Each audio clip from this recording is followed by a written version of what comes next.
This week's guest is a movement, Pilates and Breathwork teacher with over 25 years experience teaching fitness, holistic wellness and women's health.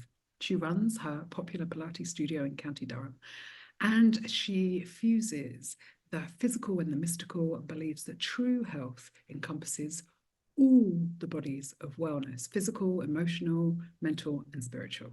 She's written a book, The Embodied Core, which brings together the science of pelvic and back pain in women with the deeper emotional and spiritual areas that get overlooked in modern medical assessments. She's also a client of mine, and this episode is the first of a few where I take you behind the scenes and reveal what it's really like to work with me.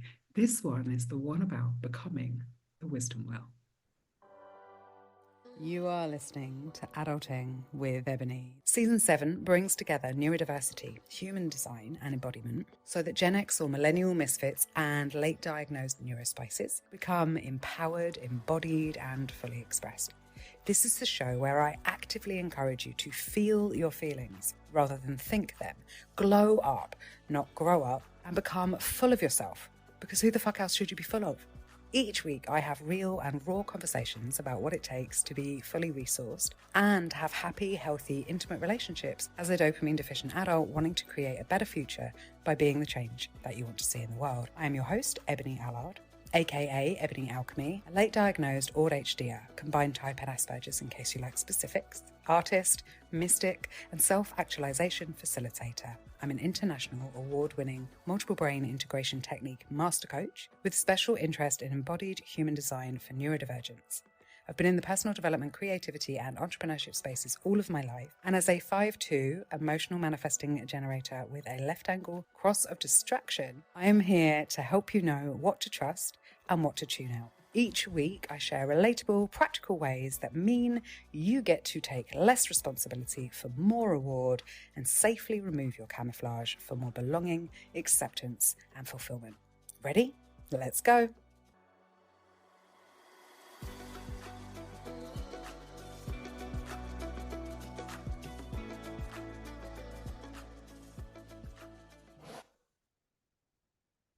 Hello.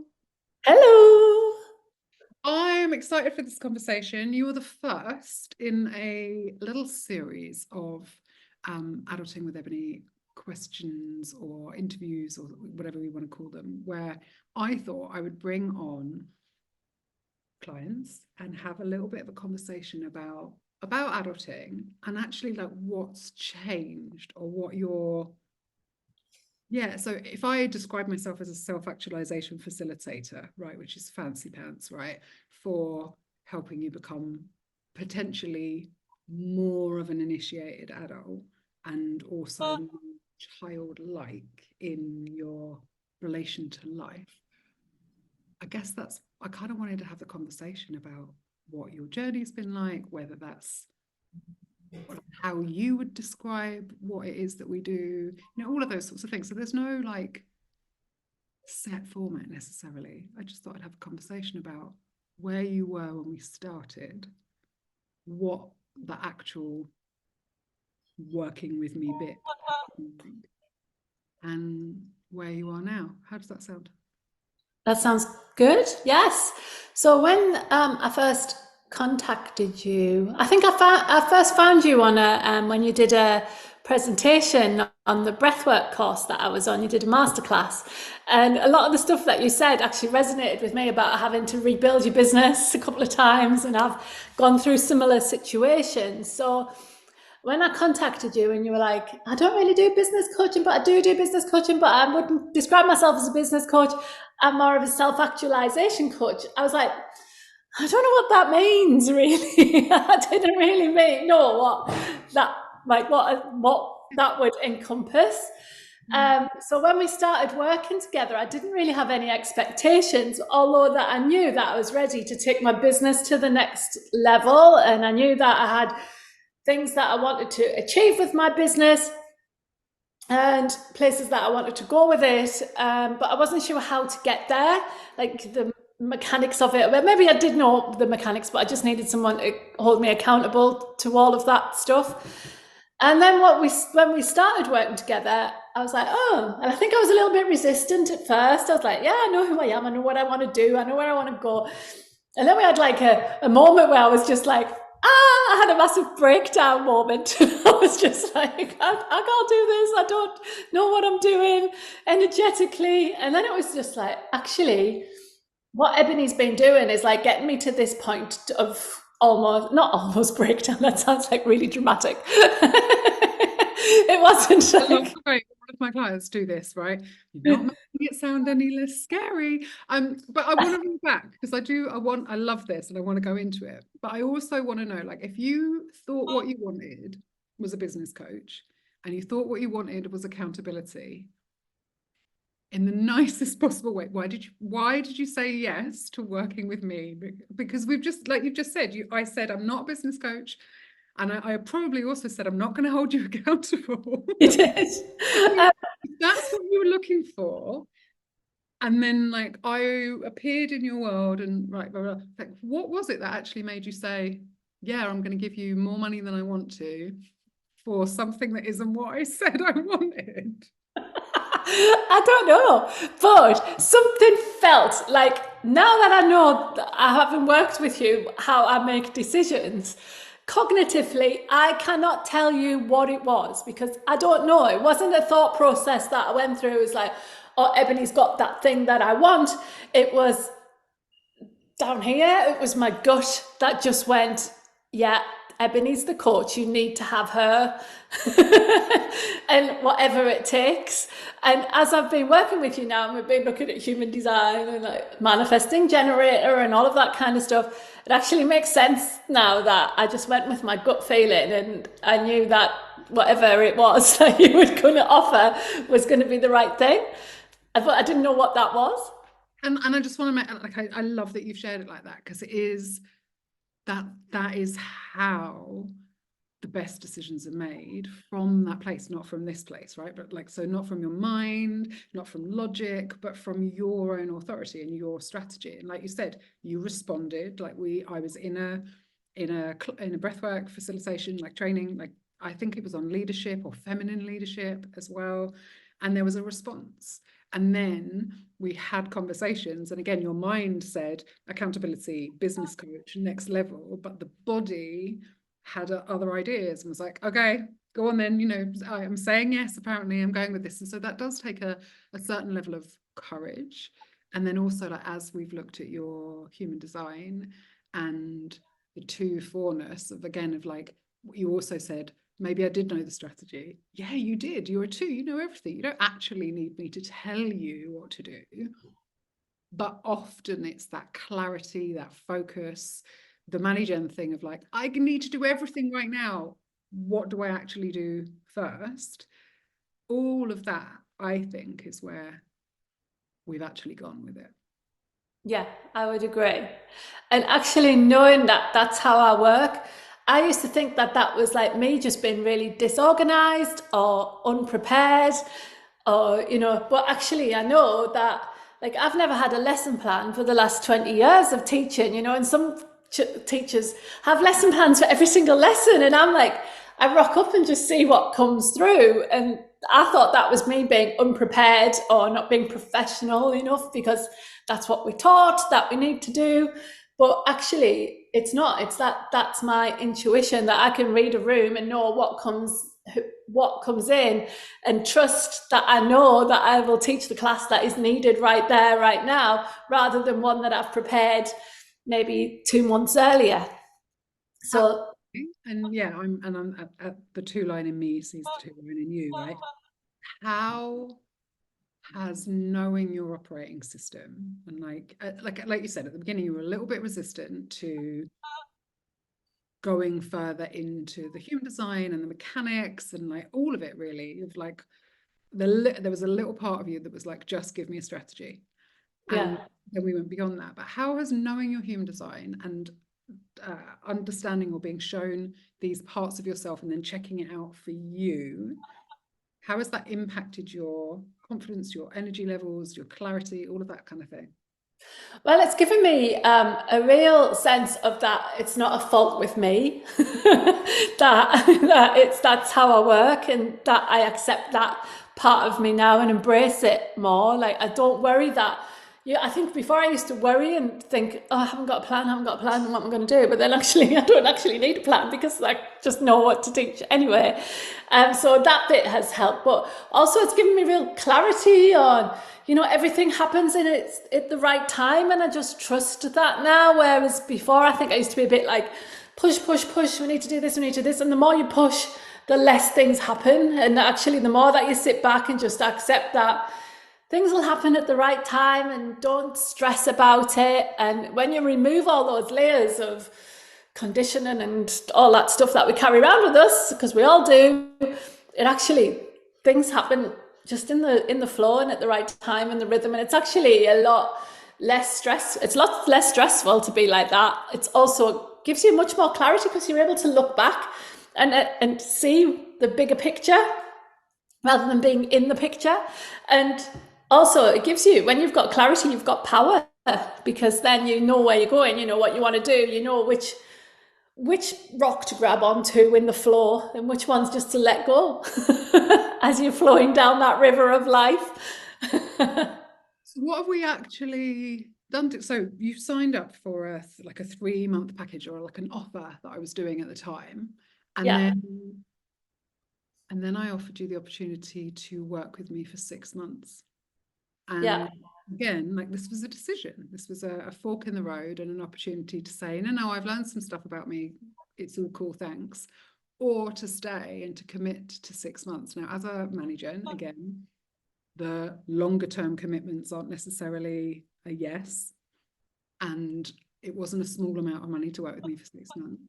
Again, I'm really curious, what was the internal processing like, and what made you say yes? Well, again, I can't really explain it from my head. You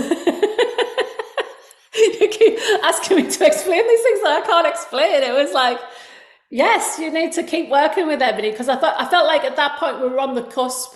We'd done 3 months, and I felt like, right, okay, she's finally cracking my shell. We're getting to the juicy bits.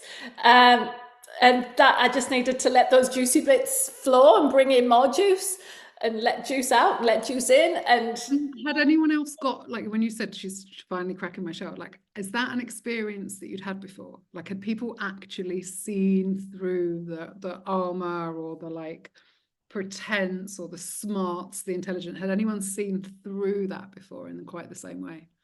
no, I don't think so, because I come across as very, and I am very like confident, and I know who I am, and I'm very like, I've probably come across really like, this woman knows where she's going, what she wants to do. But really inside, I'm probably the same as everybody else, and like, oh, this is like a bit scary.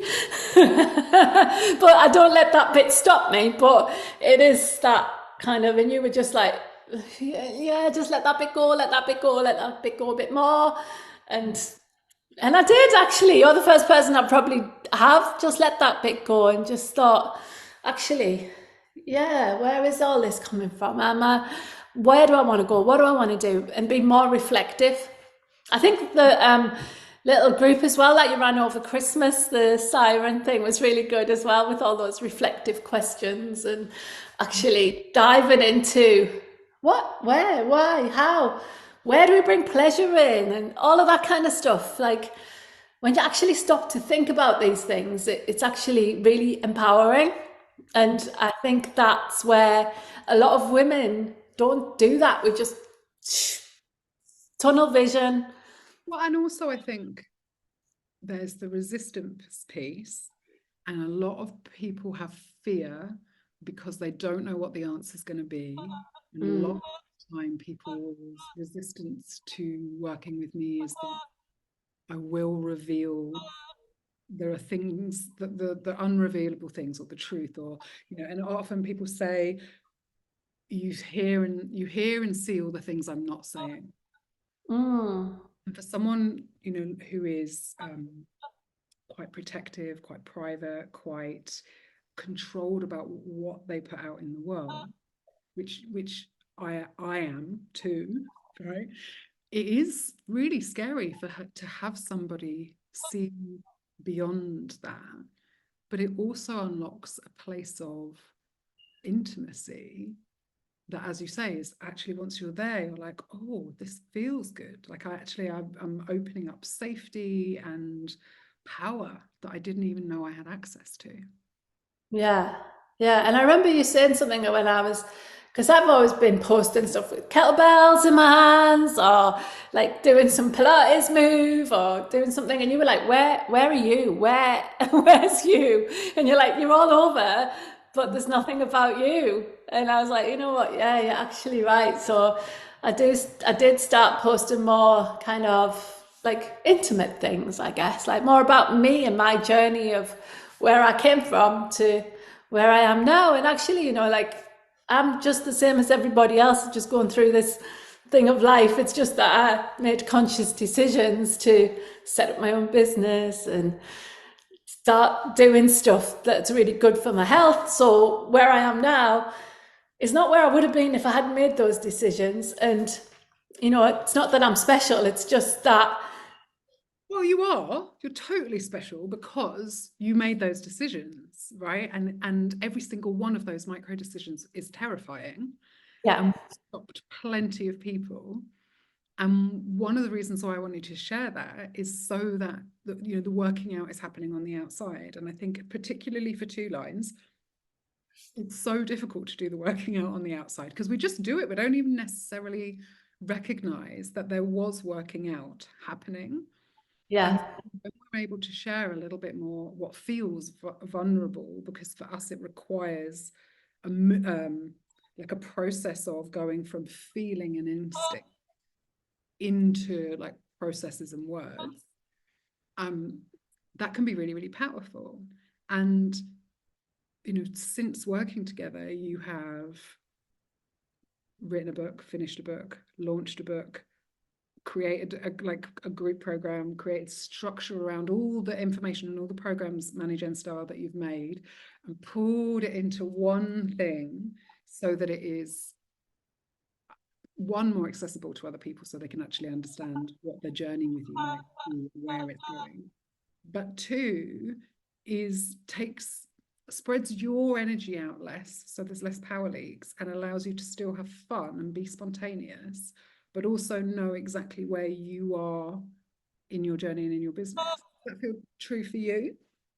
Yes, absolutely. So I've got much more kind of, I think it would be logic to, I would say. So in my manifesting generator style, as you rightly said, I had like lots of things like all over the place. And then you were like, right, okay, let's just bring them all down and let's look at them. And actually, where are your clients coming from? Where do you want them to go to? Where do you want them to end up? And what's the transformation? And it's like, yes, that's what I need. That's the bit that I needed. That actually, because I just had these up here, la, la, la, la, everybody floating around. Nobody was linking together. Nothing was coherent. So I had my Pilates bit, my breathwork bit, my kind of witchy bit. But that's what I needed, the whole like integration of all the bits that and then make it logical. Like, there's nothing wrong with that, right? Like so many people are taught the other way around, and particularly for Manigens, where somewhere, at least my experience was, people saying, the way you're doing it's wrong, you need to do one thing. And the way you're doing it is not wrong, and you do not need to do one thing. And let's not mix up doing one thing with being coherent, because that's not the same thing at all. Yeah. What impact has having congruence and coherence in your business had on your business and on you? Well, it's created more clarity, more freedom, more a time for me to do the things that I like to do, rather than like having to go, it's that person coming like fitting jigsaw pieces together all the time. It's all automated now, so it actually makes sense, and it freed up my time. So the right people, I know where to run an advert from now, from this bit to go to that bit, and it makes it and actually clients come in at the right spot, leave at the right spot if they want to leave, if it's not for them, which is something else that we've learned all along the way. Is like, you can't please everybody, and don't try to. Clients will leave you at the right, when the time is right for them. And yeah, so it's made it, I actually, can look at my business now and go, yeah, right, that person's going to come in there, that person's going to come in there, maybe they'll buy my book and they'll come in from that way. So it's all coherent, it's create a clarity, which creates more power, because then you can go, actually, yes, this is like, now I know where to go from. And so I'm not worried about this bit of the business at the top end. I can actually create the bits that I like that will lead them to that bit eventually, because you have to meet your clients where they're at. So if they're coming in up there, but I really want them down here, I can be working at that bit down there with all that sorted. So you've got more clarity, more freedom. You get to work on the bits that you actually like, rather than constantly worrying about where a client's coming from, right? So yeah. What has that meant on the bottom line, right? Are you making the same amount money, more money, less money? Have you made it back? Like that kind of thing. Where are you at with that? So I feel like, well, I'm making more money, definitely, but I feel like I'm on the cusp of actually making quite a lot more money once I launch my membership program, which will be starting in the next couple of weeks. So then, I think by the time this comes out, we will have started, right? And it'll be Wisdom Well. I'm going to put all the links in and everything. So, do you want to share a little bit about where this program came from, what it's called, why it's called that? Like, give us Oh, yes. Because Ebony actually came up with the name. So it's called the Wisdom Well, which is what my gene key is, gene key 48, which is the Wisdom Well. And we were talking about gene keys, that how my kind of, what I'm here for, my purpose was to impart wisdom. But the shadow part of that, conscious sun, so it's 70% of your neutrinos, and it's in your incarnation cross. So you've got that. There's lots of other things as well, because some people might be listening going, one gene key? No, you've got loads, but this is the what, like, we focused in on that one. yes. And in doing that, there was a real shift for you from like, I'm never going to know enough, I don't, that kind of inadequacy side of the Wisdom Well, into this other place. Yes. And we were talking about that one day, weren't we? And like how this is what my purpose was here for, and in my neutrinos.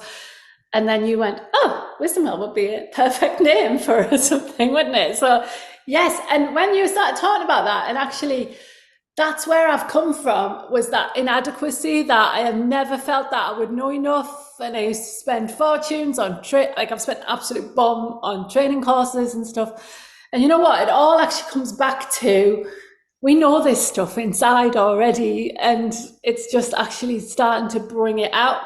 And so my book, The Embodied Core, it's kind of half science, half mystical stuff, bringing the mystical and the physical together.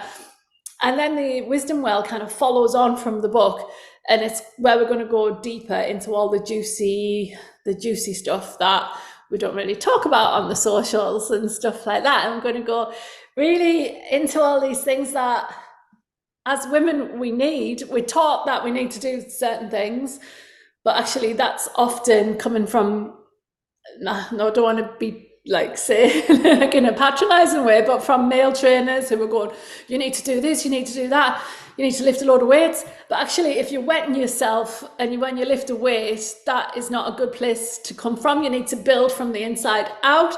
And also there's all the other stuff around. When you actually look at women's pelvic pain, the science will tell you it's not due to being sedentary or overweight, which is what the medical world will tell you. It's much more about your bladder, your bowel, your breathing.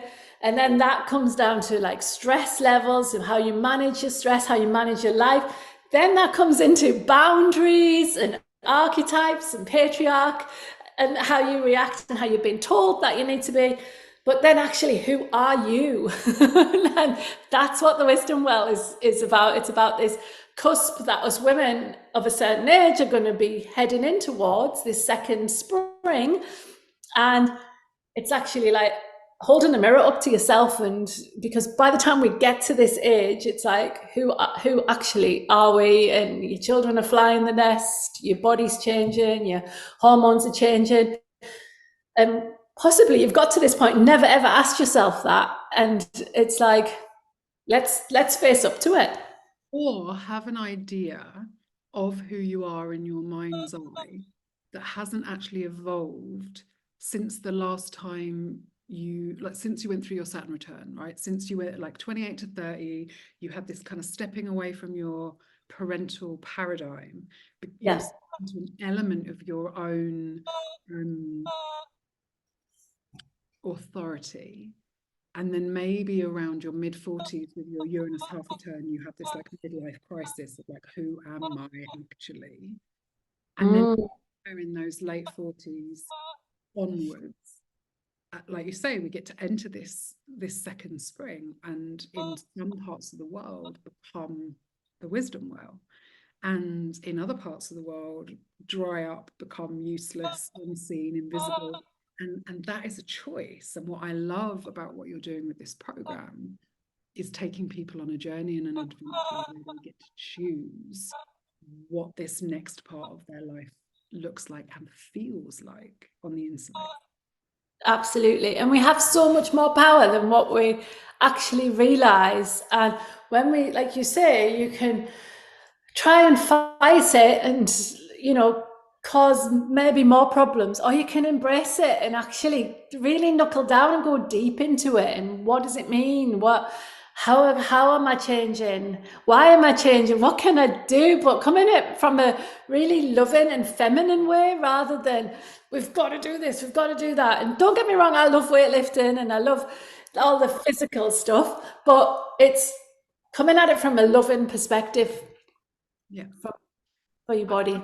I really love that. I'm excited for you to share. I'm going to make sure that all the links are near this in the show notes so that people can come and find you. If people want to carry on the conversation, if they want to interact with you, if they want to see some of those slightly more vulnerable posts, where is the best place for them to come? So on my website, organicpilates.co.uk, you'll find all my Instagram and Facebook links. Also, you'll find the link to my book on there as well. And you can sign up for my newsletter on there too, and I'll be in touch. Amazing. And I love the book. I love the book because it's, it's so you, and it takes you on this journey and all of those things. But I also, I really like how it feels. I really like the size of it. It now lives gym space next to my Pilates mat. And it is that kind of thing where I'm like, oh, what am I going to do? I know, I'll just sit on my mat with Jill's book, and then, and then it unfolds and I kind of go from there. And that's a really nice gift and thing that the book does for people. So if anyone is unsure and doesn't know where to start, go and get the book. I think we're going to wrap it up there, but in the Patreon part, I'm going to ask you some quick fire round personal nosy questions. How do you feel about that? I'm a bit scared. I don't know what you're going to ask us. I know I don't you know now. what I'm going to ask you because I put the thing on. I'm like, no, we'll see what happens. Anything else you want to add before we wrap this bit up? No, just come and have a conversation with me. It's small things that will make big changes over a long period of time. So if you're struggling with anything, do get in touch. And if people are thinking about coming and doing one-to-one with me, it's so interesting that, like, small changes over a period of time.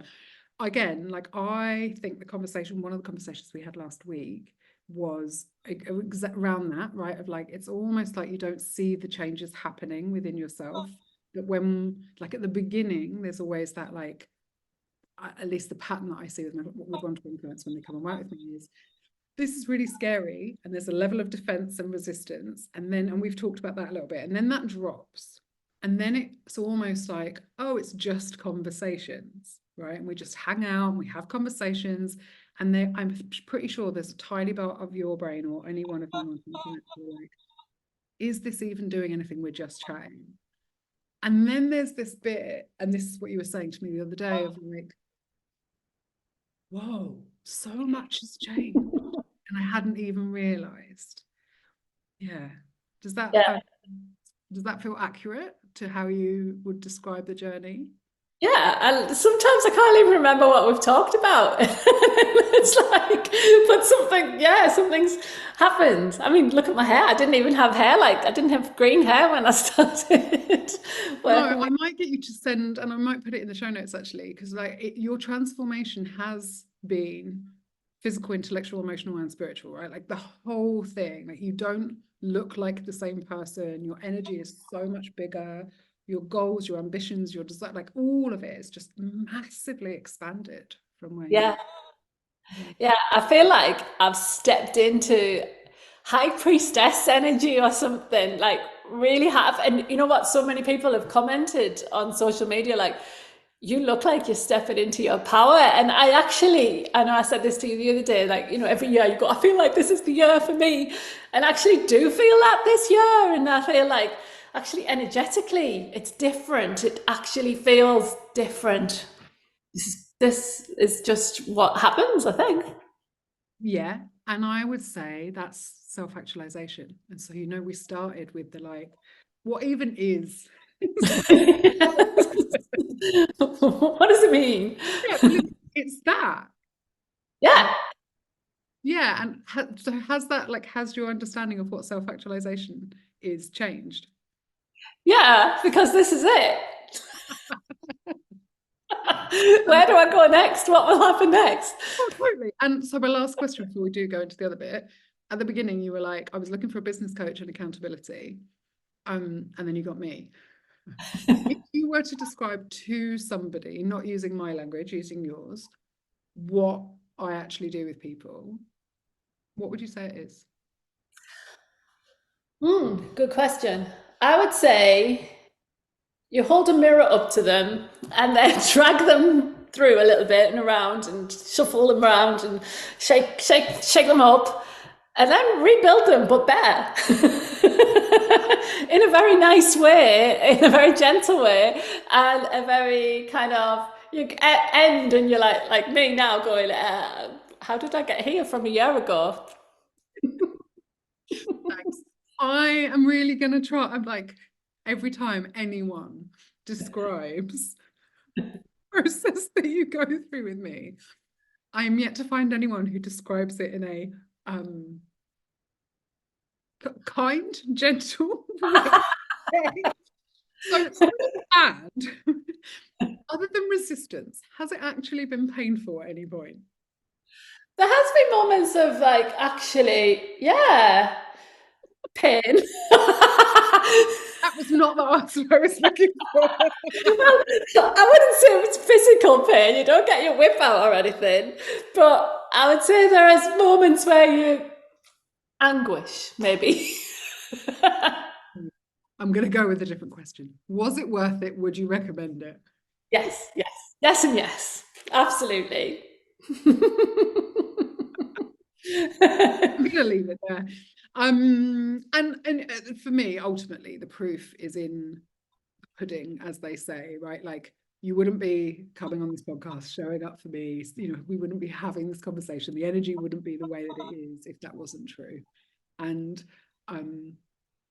yeah, I don't mind. Ultimately, I don't mind whether people like me or not, or whether it is painful, because I know that on the other side, it is worth it, and you step into being the powerful you that you are, that I have always seen you as, I think. Trust the process is what I'll say, and it is a process. And yeah, as with any journey, there's ups and there's downs, but ultimately, at the end, it's all worth it. Thank you so much for coming and having this really honest conversation. I am looking forward to the next bit, so I shall see you in the Patreon part.